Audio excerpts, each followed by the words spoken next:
Okay, good. Good morning and welcome to this fourth, I believe, episode of SheLeads in Tech. And today I'm really excited to introduce Andrea Antemie, consultant from Baringa Partners. And today we'll be discussing the topic, exploring the links between engagement, wellness, innovation, and retention. So thank you for joining, Andrea. I'm so excited to have you Yeah, here. so excited to be here. How are you today? I am good. Thank you so much. So just to make a quick start, can you introduce yourself and tell us all how your career has progressed to date? Absolutely. So, hi everyone. I'm Andrea. I'm Romanian, and I've been working in tech for the past 8 years. I first started at more of a low level end of tech, where with coding, specific application knowledge, and I've moved through a wide range of roles over the last few years, including business analysis, project management, testing, compliance, at a variety of companies from financial services to products to energy. So I would say I took a jack of all trades approach on how I've built my career so far. And with that, I'm currently enjoying working as a consultant for Baringa Partners, which is really great for me. Um, and a little bit more on a personal note about myself and relating to what we're discussing today is one aspect that I've been personally interested in through all of this variety of experience that I've had is Yeah. how people engage with companies and how companies engage with their people. And on a more personal journey, how people engage with themselves in the workplace to make sure that they keep their well-being, they feel good about it, and sort of using myself as a guinea pig for that. Thank you, Andrea. And I guess that just lands us firmly into the start of our conversation, which is, what is engagement itself and why is it important for organizations? Absolutely. So engagement in its purest form is the desire that to connect with something, to someone. We all seek engagement. We're all human. We have that element of us. And in the prospect of leadership in business, I see engagement as the foundation of great leadership. How do we know whether we're making the right differences in what we do when we lead if there's no connection? And for connections only really happen successfully if people engage. So, so just to sum up, engagement really requires an active participation from those involved. It's not a passive behavior. We need to want to do it, and luckily we do. That is really, really profound. So in terms of getting that engagement, that connection between individuals and organization, how does an organization, in your experience, go around establishing the links between what the company or organization values and how to get employees sold into, well, how to get employee buy-in into the company values? Yes, absolutely. Well, with the recent consequences of COVID, definitely worth mentioning of people no longer being in the office or being more isolated in their homes. It's even more important than ever that companies take the time and put in the effort in designing the engagement strategies for their employees.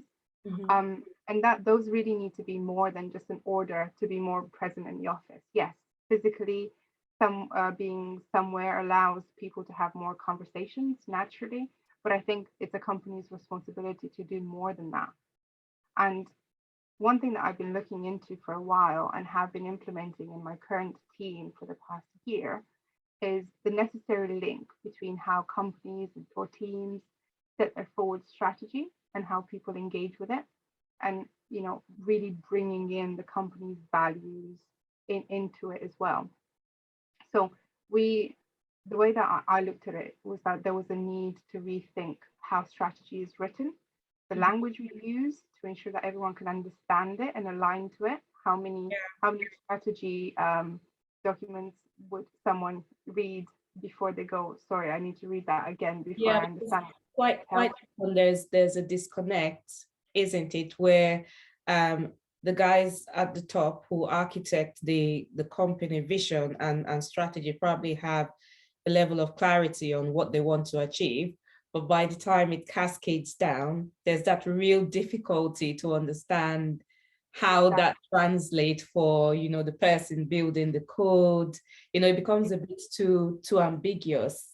So It yeah, does. you're spot on with that. Absolutely. And people will not engage into something that they don't understand. They need to understand it. And for them to understand it, it needs to be written plainly, and it needs to be written for them, really.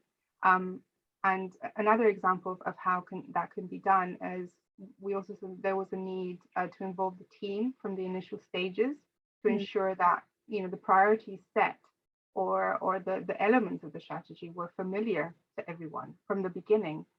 So there was really, there's loads that companies can do to approach this particular subject to really bring people closer to it, because no one will engage from a distance. They really do need to be involved.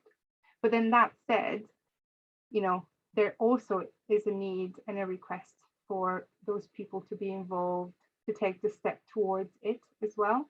It needs active participation from people involved. It's not you can't just tell. You need them to meet you halfway as well.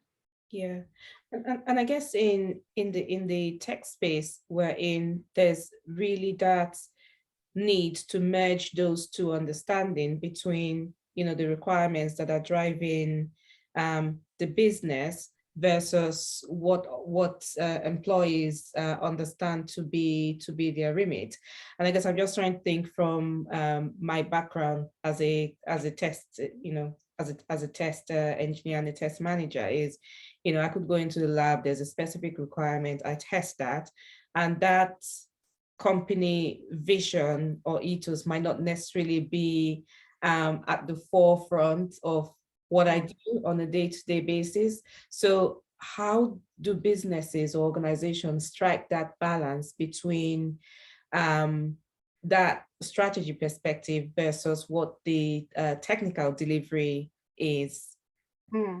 Absolutely. I mean, I strongly believe that that's where the company's values come in as well. So if you do everything that you intend to, whether it's writing your strategy or planning the work that you're doing, it's really necessary for the values to be echoed in every single thing that it does. It's not just a tagline that's great to hear and we hear every so often. It's why do we do this? Because, for example, we want to be the best for our customers. So that needs to really get sewn into to the day-to-day.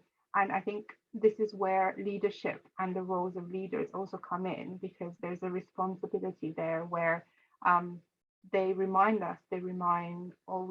everyone of those values.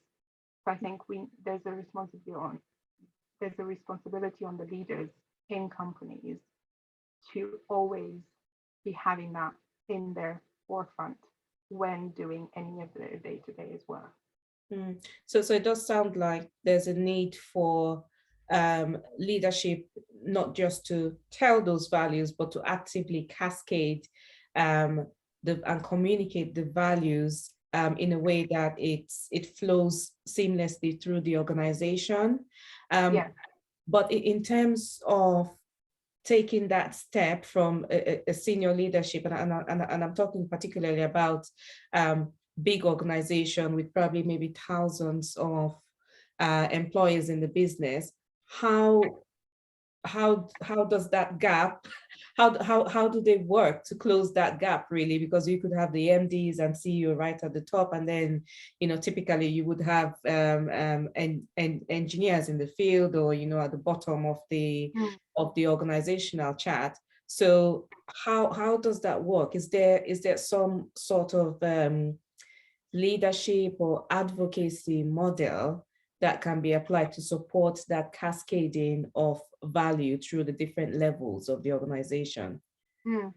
I think so. I think primarily it's authenticity, because if we authentically align ourselves to the bigger picture, then we can authentically push it down and then inspire others to do the same. And we can only really do that by being authentic, and our leaders to be authentic. And it does trickle down. It's not an easy task at all. Engagement is one of the I think toughest not problems, but difficulties that big companies face. How do we engage from the very first person to the very last? Definitely something that a lot of companies are looking at. But I think, again, our leaders need to take it on, be authentic, and do their best to find better ways to engage everyone in the bigger picture, with themselves and everything like that. And I think this is where I'd like to delve a bit deeper about people's individual engagements, because we've spoken about what can our leaders or what can our companies do, but I think it's also really important for everyone, every single person in a company, to also understand that it's also in their remit to engage back. It's not a passive thing. Both parties need to participate. Back to engagement. So I never see engagement as just limited to them and us connecting for the purposes of just making sure that our day-to-day makes sense. To bring it into the wellness and innovation and retention, I think it's really important that we look, like everyone looks at how they engage with themselves at work. We often have our work self and our personal self, and we also often speak about keeping the balance between them. Yeah. But in my experience, engagement only really works when you stop seeing them as different. There's something that I call the sentinel, the resource, the person you bring to work. We're not robots. Yeah. And we also say, oh, the real us is the one that we take at home, or the one that we use in the evenings. But this separating degree is no one of the separating degrees that's noted is emotions. I think people, our work self is always told to be more resilient to emotions, but at work we also deal with the paradox of positive emotions are celebrated, yay, let's all be happy. Yeah. But where negative emotions come in, they're more taboo. Yeah. So there's only really one pot of resilience that we have, and it can't be split 50-50. We don't have that power in our brains to just say, right, I'm only going to use half of my resilience at work and half.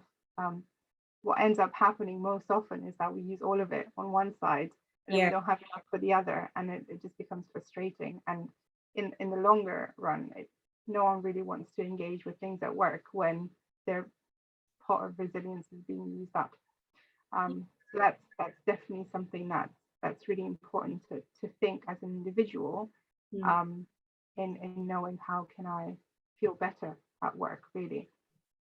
Well, Andrea, I've just been taking deep breaths as you've explained that need to be your authentic self, because I think personally for me it's something I've been conscious. So when I bring myself to work, I've always consciously, presented my good side, and I know, from conversations I've had with other people on this journey, both men and women, there's always that polished self, shows up at work, hairs in place, shirts ironed, and all of that. And it's such a rare thing. And I think, speaking from my own personal experience, to bring all of my authentic self to work, because there's a fear of misunderstanding. Maybe people don't understand my background, understand my accent, don't understand my perspectives. So there's always that thing to be dressed up and looking all put together for work. And when you said the conversation around being people bringing their authentic self to work as a I'll put it this way, as a channel for proper engagement in the workplace, kind of like, okay, take deep breaths, because I don't know if people are ready for the authentic me. so So how do you get, and I guess it's a very personal question for me. How do you get people comfortable enough to be able to show up in their authentic space, and not just as a polished person who only displays positive emotions? I mean, because we all have the negatives, we all have our shouty moments, breakdown moments, and all of that. And home is the safe space where we display all of that without the fear of being judged or criticized. But at the workplace, is there room for that? How do we create the room for people to be authentic without that fear of judgment? Yeah, I think in one word, courage. We have to have courage, because so this is where, there's a need to engage with ourselves, or to engage both of our sides. And I'm only saying a duality here because we're talking about work and non-work, because obviously there's so many different sides that everyone carries. Yeah. We really, it's the courage to be authentic, and to the courage to engage with ourselves comes in, because we should bring our whole selves to everything we do in life, including work. Work is something that's happening in our life. So, being authentic, being yourself, and feeling good about it is not just a switch we flick. It's Mm, this journey that we're all already on. We've started way long ago. I think it's just we need to start including work into it. And some people have already done that, and some people are still, maybe a bit reserved, like, should I? But I I'm forever and grateful and in awe of those who do show the courage to show up as themselves as their authentic self every day at work and in life, because authenticity really requires you to showcase how you engage with yourself in both positive and negative aspects. It's showing up and being proud whenever you've done something like an achievement. That's really, like, really stepping into yourself. But also showing up as yourself whenever something goes wrong or you make a mistake, and you take responsibility for it, you learn from it. And these kind of sort of behaviors need to be more publicly displayed, I think, by all of us, by our leaders, by ourselves, to our mm, colleagues, because the more you show up as yourself, you signal that it's safe for others to do the same. And as a result, the engagement that we have as ourselves is longer lasting, because it's more truthful, it's more real. yeah. um, that's why advocacy is the biggest thing for me. Is it really matters. We need more perfectly imperfect role models who are authentic and can share truthfully their path and their struggles to it, no matter the level, so we can all learn from it. It's not supposed to be rosy, and whoever makes it rosy is more, I think, just maybe provocates and something impossible. No Yeah. one can do it all, and if they do, they're not doing it all 100% every single day. And I'm more interested in knowing how they do their bad days than how they celebrate their good days. Both are important, but that's where I think is the biggest value that we can bring to each other. And yeah, I think we should all showcase it more and have the courage to do so. And I Yeah. think just to bring it back to sort of the importance of it, and why do we even, in business and in tech, um well, business and tech is in constant flux. What isn't? Change is prominent everywhere, and navigating times of change really require us to have faith in our leaders and in our colleagues, in our teammates. We need to really trust each other to Yeah. get through things. And everyone needs to, and our leaders specifically, need to be more authentic, in order to successfully engage with people on that journey. And again, mentioning it's also important to ensure advocacy for authenticity as well. Kindness, curiosity, um, really needs to be a priority for anything that gets, um, you know, achieved or discussed, because authentic people also naturally create a space for people to show up in a similar way, and that also allows a degree of psychological safety. And when we have that, that's paramount, because then we share ideas and then we get better outcomes. So in my mind, it really is about making sure that you have you bring yourself to your challenges, and you encourage others to do the same, and then we could all do it together in our authentic selves. But that is an incredibly vulnerable ask to make, both on the part of leadership and the employees. Because I guess from a leader's perspective, there's always that, there's the persona of a leader. And I guess in my mind, certainly it's that person who's got it all together, who's got it all figured out.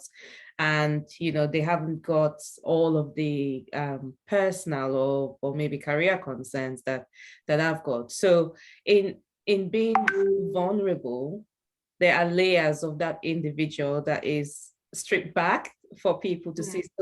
So isn't there the risk that as leaders become more open and vulnerable to encourage that engagement? Isn't there a risk that there's a loss of power that could come in with that territory?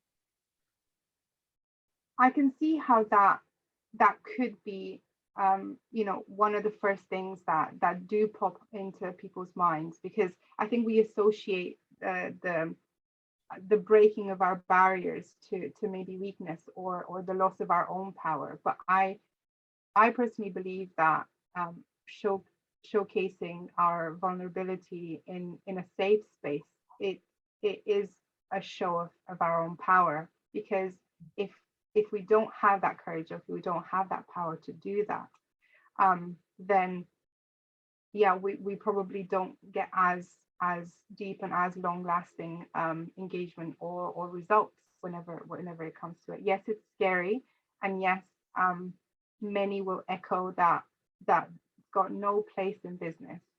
But I think it's not quite like that. I think the most successful leaders that I've seen and I see as role models are those who speak their truth. They are vulnerable. They not only are vulnerable, but also share how they're overcoming the difficulties from being vulnerable. And in none of them have I seen that shift where I think, oh, they've lost their power. It's more they've actually empowered themselves and those around them through that process to actually do a better job. But again, that's my view on it, and I benefit when I witness the vulnerability, because we're all just people, and leaders are, in my mind, people who have the drive to do something good, have the capacity to bring people along, and 2 steps down the line they've led something, and that's really what it's all about.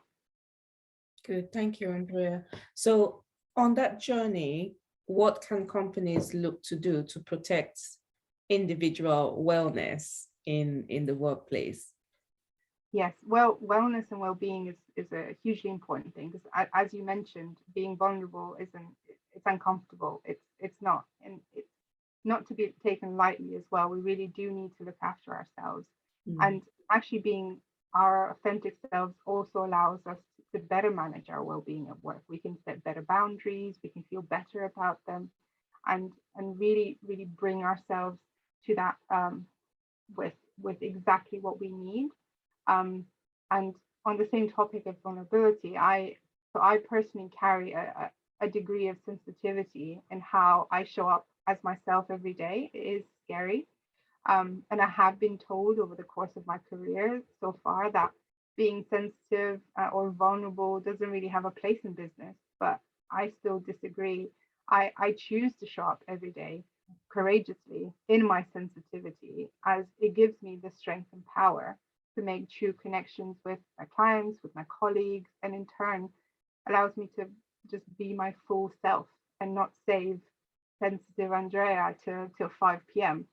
And with that, it also allows me to better tap into my creative side at work.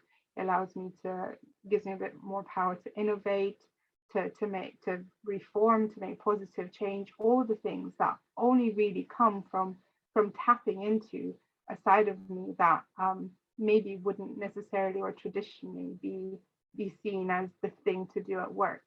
Um, so I think the best thing that companies can do for their employees is to just encourage them that they bring their whole selves to the time that they spend working. It's absolutely necessary for them to have a fulfilling experience. And from a company's point of view, to retain people, if Yeah. we can be ourselves and if we can coach people how to do that or do that safely, it's only a win because people feel better, they do better work, everyone is more creative, and I think a better outcome is reached in the end. Well, that's fantastic, Andrea, because I think as organization employ and invest to develop people, the real push for diversity is not just to, fill in seats with different kind of people on different kind of background, but is to really get the benefit of different perspectives from, the different cultures, the different orientations that work in the business.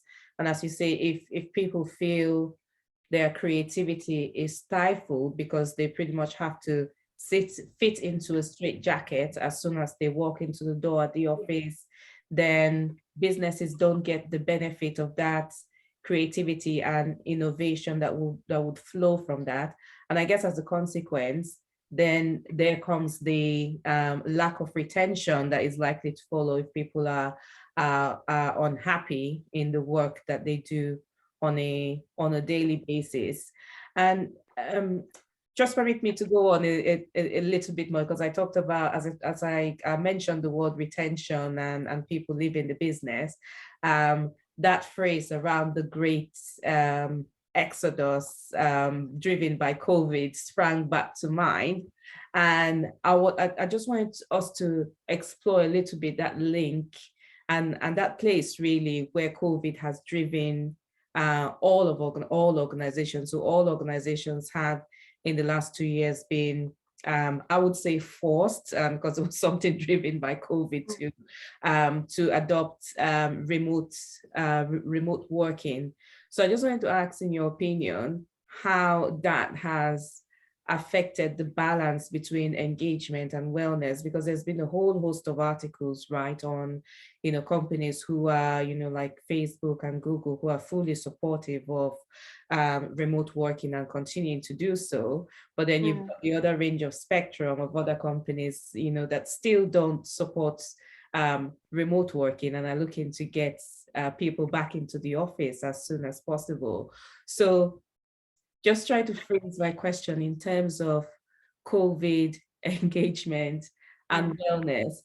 Where do you think all of that is heading in the new situations we all find ourselves in? Yeah, I think it's such an interesting time because not only COVID has changed so much about what we think as normal working patterns or situations, but I think it's really showcased how maybe little companies used to be doing in terms of engagement and wellness. There were a lot of just sort of one size fits all for everyone. You just, this is one thing that you get to have or do.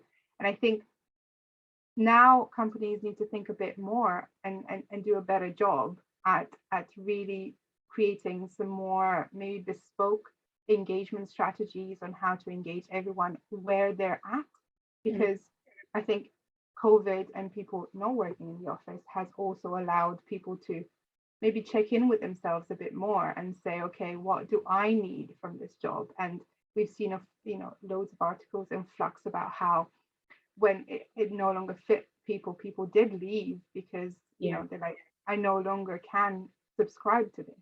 So I think it's really necessary for companies to really sit and think and be more creative in how they engage people or what they ask people to do in terms of engagement, because people need to prioritize their wellness Mhm. And if if coming back to the office is not going to fit with some people, they probably won't, and that's, you're losing employees. So they really need to push more effort and time into figuring out how to best serve their employees so they can get the best out of them.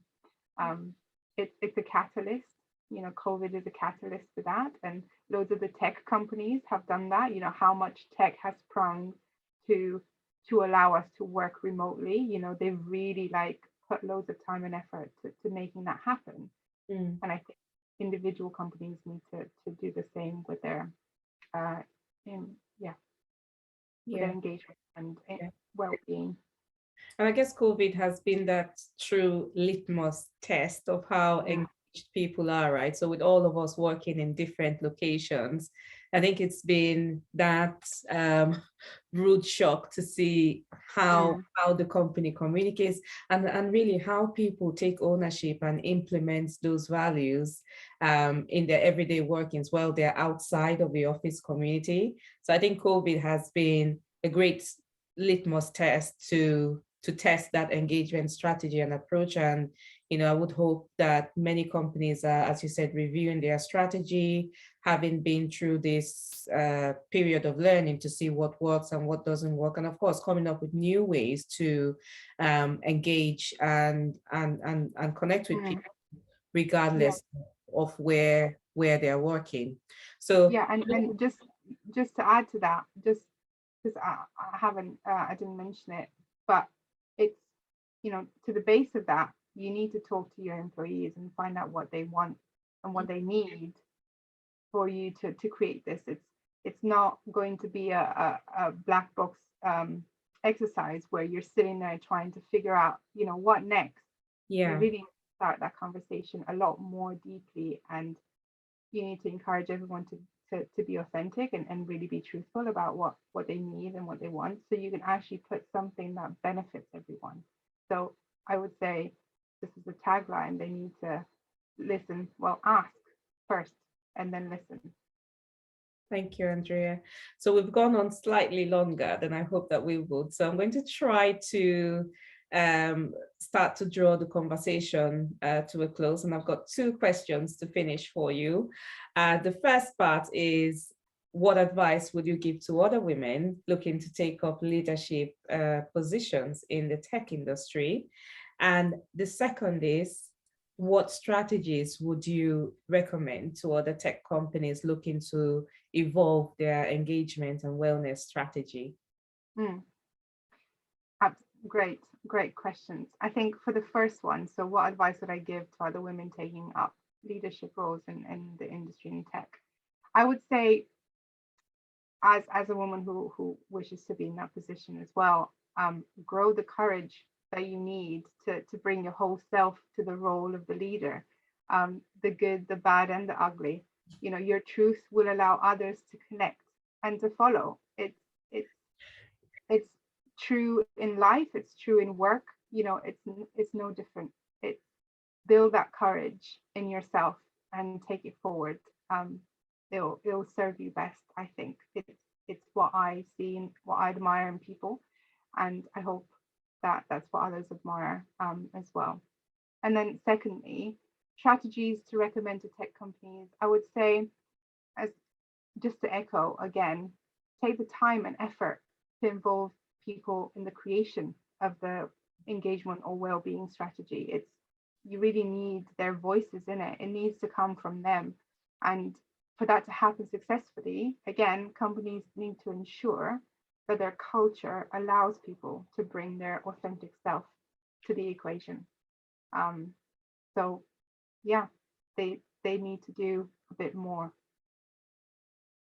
Thank you so much, Andrea. I've truly enjoyed that conversation and exploring the links between engagement, wellness, innovation, and retention. And yeah, I wish we had more time to go on talking about this, but really I want to thank you for your insights and expertise on this area, and of course, sharing your time today to speak to us here at SheLeads. Thank you very much, Andrea. Yeah, it's been my pleasure. Oh, cheers. Okay, bye. Thank you. Okay.